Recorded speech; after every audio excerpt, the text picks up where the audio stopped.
बुरी चीज ये है हो सकती है बिग बॉस की कि आपका मीम भी बन सकता है। मतलब अगर आप गलत तरीके से अंदर अपने आप को प्रेजेंट कर रहे हो, जैसे सारी उम्र है वही वाला, तो अब क्या ही बोलूं, तो मीम बन सकता है, तो ये खराब चीज है। ये तेरे को लगता नहीं यार ये वो कोई नेगेटिव पीआर कर रहा होगा? क्योंकि Obviously, मुझे ऐसा नहीं लगता यार कि इतना कोई बुरा बंदा कर रहा है वो अंदर, क्योंकि मैंने हाँ, पूरा नहीं देखा, यही थोड़ा चीज बहुत मैंने देखे मैंने, तो मेरे को ऐसा लगा डिसेंट है, नॉर्मल बंदा है जो अपनी बात रखने के लिए वो समझ नहीं पा रहा, वो वाली चीज है ना, एक बर्डन पड़ता है, तुम यहाँ पे व्लॉग कर रहे होते हो तो आराम से कुछ भी बोल लेते हो, अब देखो तो कोई जज करने वाला नहीं होता। अनुराग भाई को कैमरा एक्सपीरियंस कम है कंपेयर टू अदर कंटेस्टेंट, तो वहां पे एक नेगेटिव पॉइंट उनका ये है। सेकंड चीज क्या है कि एक दो बार हो सकता है कि उन्होंने कुछ ऐसा किया हो जिसके ऊपर मीम बने। मैंने कुछ मीम्स ऐसे भी देखे हैं जिसमें वो कुछ नहीं कर रहे, जबरदस्ती का सारी उम्र जोकर वाला गाना चेप दिया, तो इससे पता क्या होता है, जब आपके ऊपर बैक टू बैक मीम्स बनते हैं ना, जो आपको अच्छा भी समझता होगा ना, वो आपके बारे में नेगेटिव सोचने लग जाता है। तो ये चीज मेरे को खराब लगी। जहाँ पे उनकी गलती चल रही है, जहाँ मुझे लगता है कि मीम बन सकता है, वहां तो चलो एंजॉय करते हैं। जहाँ जबरदस्ती का मीम घुसाया जा रहा है, वो मेरे को लगा कि हाँ फोर्सफुली चल रहा है, या तो कोई करवा रहा है, या तो मीमर्स को मिल गया कि हाँ ये कंटेंट चलेगा ही चलेगा, क्योंकि एक मीमर को अगर मिल जाता है ना ऐसा कंटेंट, तो बाकी उसको फॉलो करते हैं।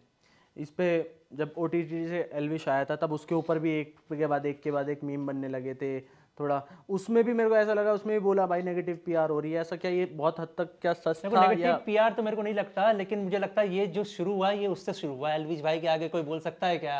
इससे पहले एक नेगेटिव मीम नहीं आ रहे थे। अच्छा। जहां पे वो बंदा आया एलविश भाई वाला, उसके बाद क्या हुआ, पहले उसके ऊपर मीम बनने लग गए कि ये क्या चल रहा है, वो फलाना ठिकाना। फिर उसके बाद क्या हुआ, एलविश की पुरानी क्लिप्स, नई क्लिप, जो भी लोगों को लगता है कि हाँ इसको हम ट्रोल कर सकते हैं, वो बैक टू बैक स्प्रेड हो गए। एक बंदा पूरे ओटीटी सीजन में भयंकर दिख रहा है, अच्छा दिख रहा है, और उसके बाद जैसे ही वो जीत के आया उसके बाद एकदम से बैक टू बैक ऐसे दिखा कि हर चीज बुरी, हर चीज। देखो जब तक वो बिग बॉस में थे, ऑडियंस उसको एज अ प्रेजेंट पर्सनैलिटी पसंद कर रही थी, जो एलविश घर के अंदर दिखा रहा था। घर के जब वो बाहर आए तो बहुत सारे ऐसे ऑडियंस आई होगी, न्यूट्रल ऑडियंस, जो मीम्स पे डिपेंड रहती है। अगर मीम्स किसी के खिलाफ अच्छे बन रहे हैं तो वो उसको अच्छा समझेगी, किसी के खिलाफ अगर खराब मीम्स बन रहे हैं वो उसको खराब समझेगी। तो एलविश पे एकदम से जो मीम आने शुरू हुए, एलविश भाई क्या आगे बोल सकता है वाले बंदे के बाद शुरू हुए, उसके बाद क्या हुआ, मुझे ये लगता है या तो मीमर्स ने पकड़ लिया होगा कि एलविश को ट्रोल करने पे व्यूज आएंगे, तो उन्होंने लपेट दिया होगा, या तो अगर हो सकता है कि आप तक कोई पैसे लगा के करवा रहा हो, लेकिन इसके भी चांसेस कम ही लगते हैं, क्योंकि कोई किसी के ऊपर नेगेटिव पीआर कराने के लिए पैसे क्यों लगाएगा? क्योंकि जिस हिसाब से मीम्स आए हैं ना, इसे मिनिमम ये मान के चलो 50 से 60 लाख रुपए मिनिमम खर्च हुए होंगे, क्योंकि बहुत ज्यादा मीम्स आए हैं। तभी उसने बोला था, और लोगों ने क्लेम किया है कि भाई फुकरा ने बनवाए थे, क्या ये सच है? नहीं, फुकरा को क्या ही मिलेगा नहीं बनवा के, नहीं कोई बनाए क्या फर्क पड़ता है, मेरे को पता ही नहीं है।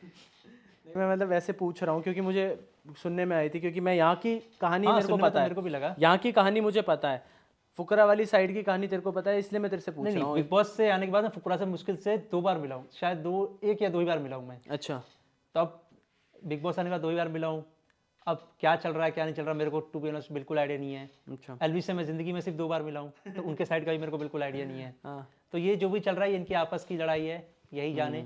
और रही बात नेगेटिव पीआर की, तो ऐसा लोगों को इसलिए लग रहा हो क्योंकि बहुत ज्यादा मीम्स आए हैं, क्योंकि ये कभी कभार होता है ना, एक आए दो आए, बैक टू बैक है, मतलब एक महीना पूरा चला सिर्फ एलविश के मीम्स के ऊपर। ये मान के चलो एलविश मजाक मजाक में कुछ बोल देता है वीडियोस में, जो उसको पर्सनली जानता है उसको पता है कि ये मजाक मजाक में बोल रहा है, दिल से नहीं बोल रहा है। जैसे वो एक वीडियो देखी थी मैंने जिसमें वो लंदन में थे शायद, ठीक है, वहां बोला, वो क्या होता है ना, जब आप एक बड़ी पर्सनैलिटी हो तब अगर आप ऐसे बोल जाओ, हम हंसी मजाक में बोलते हैं तब तक चलता है, लेकिन अगर आप बड़ी पर्सनैलिटी हो तब ऐसे बोल जाओ तो वो लोग उसको नेगेटिव वे में ही लेंगे।